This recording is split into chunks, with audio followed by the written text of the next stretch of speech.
We went to elections as a party, the last elections, and nobody does not know that we were robbed. We won. They took it by force. They stopped the counting in the course of the day for 2 hours. 2 hours, taking our votes, giving to themselves, because we're winning. Now we who are old are not making noise about that. I think the youth must ask, where are our votes? Because they are there. We charged or we put up a case. The case does not start because they're afraid. Once it starts, they will lose it. So they are delaying. Why do we keep quiet? Why aren't we asking where are our votes? As the citizens. If the citizens don't do it, the youth, why is the youth failing to ask where is our votes? Partly because if we run, by now the change will be very clear in South Africa. People will be employed. Will be people that are indeed are trusted, will be people that are in charge. Why do we wait for something we don't know?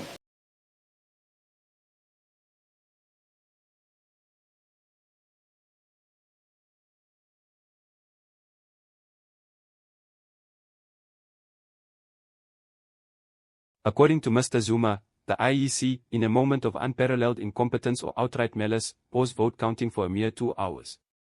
And somehow, magically, in those 120 minutes, the entire electoral will of the South African people was not just altered, but reversed.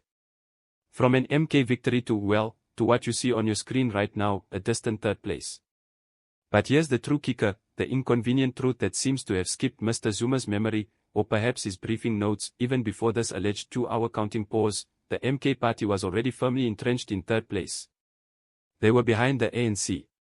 They were behind the DA. They were nowhere, and I mean nowhere, near leading the election. This isn't some elaborate Hollywood heist, people. This isn't a scene from Ocean's 11, Pretoria edition. This is just another loud, desperate distraction. Because if there was any sabotage, any grand conspiracy at play in this election, it wasn't against Jacob Zuma.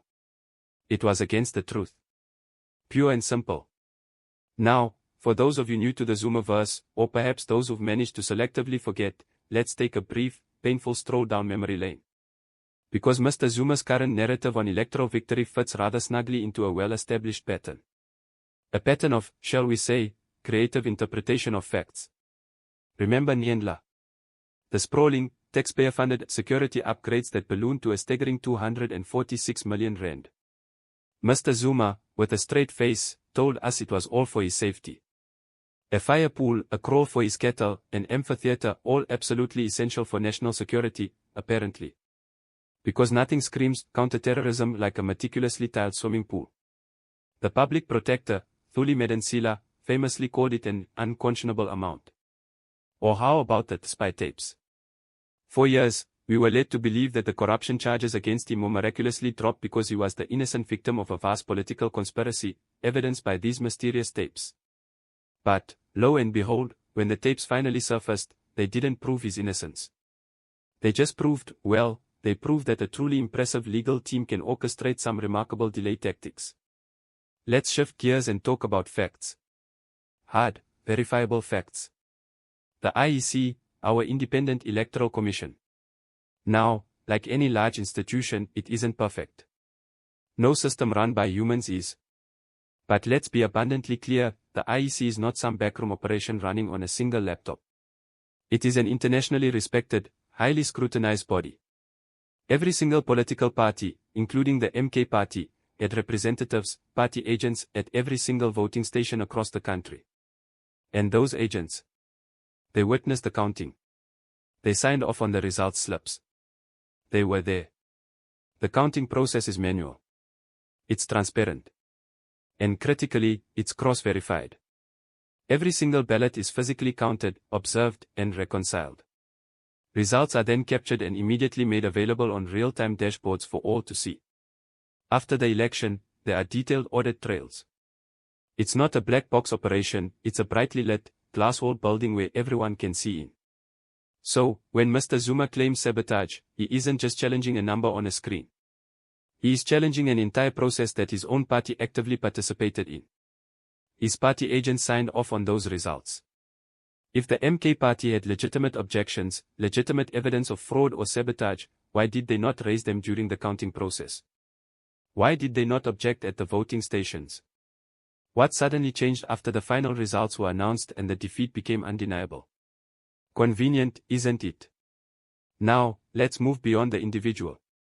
Because when a former head of state, a figure who once commanded the respect and trust of millions, chooses to lie so brazenly about an election loss, it's not just bad politics. It's not just another Tuesday in South African discourse. It is, unequivocally, dangerous. We have seen this play out before, in other democracies, with devastating consequences. Think about America, with Donald Trump's relentless, stolen election narrative. Think about Brazil, with Jair Bolsonaro and his supporters' desperate claims of electoral fraud. When strongmen lose, when their grip on power loosens, their playbook is remarkably consistent, they pretend they were robbed. They cry foul. They invent phantom irregularities. And tragically, dangerously, people believe them. This isn't just about bruised egos. This lie, Mr. Zuma's lie, is designed to provoke. It's meant to sow doubt in the very foundations of our democratic system. It's meant to incite. It's meant to excuse a painful defeat by fabricating a grand betrayal. And let's be clear about Mr. Zuma's ultimate goal here. He's not genuinely trying to win back power through these claims. He knows the numbers. He knows the legal avenues are closed. What he is trying to do, however, is stay relevant. To remain a figure of controversy, a champion for those who feel disenfranchised. He's doing it by feeding people outrage, by peddling easily digestible conspiracies, and by undermining the institutions that hold our democracy together. It's a cynical, self-serving strategy, and it's one we can ill afford to ignore. So, let's revisit the numbers, free from the theatrical embellishments. The MK party, Mr. Zuma's party, achieved approximately 14% of the national vote. Let's acknowledge this for what it is, a significant achievement for a new political formation, especially given its strong performance in KwaZulu-Natal. But a win? No. Not even close. A national victory, by definition, requires a majority, or at the very least, a plurality far exceeding 14%. While the MK party undeniably captured a significant portion of the vote in KZN, their support outside that stronghold was sporadic at best. Major urban centers, the economic powerhouses of Gauteng and the Western Cape, largely rejected the MK message. Voters there, it seems, were more interested in economic stability and pragmatic solutions than in revisiting past grievances. Zuma's cult of personality is undeniably strong. He still commands immense loyalty from a segment of the population. But here's the uncomfortable truth for him, that loyalty, that magnetic appeal, was simply not strong enough to fool the entire country. The vast majority of South Africans voted. They participated in a free and fair process. And they chose democracy. They chose reality. They chose, decisively, not to endorse the delusion. The election is over. The votes have been meticulously counted, verified, and signed off on. And no, the MK party did not win. No, they were not sabotaged by a shadowy, 2-hour vote-counting pause. And no, Jacob Zuma, for all his bluster and his historical grievances, is not the voice of a cheated people. He is, quite simply, the voice of someone who cannot, or will not, accept losing.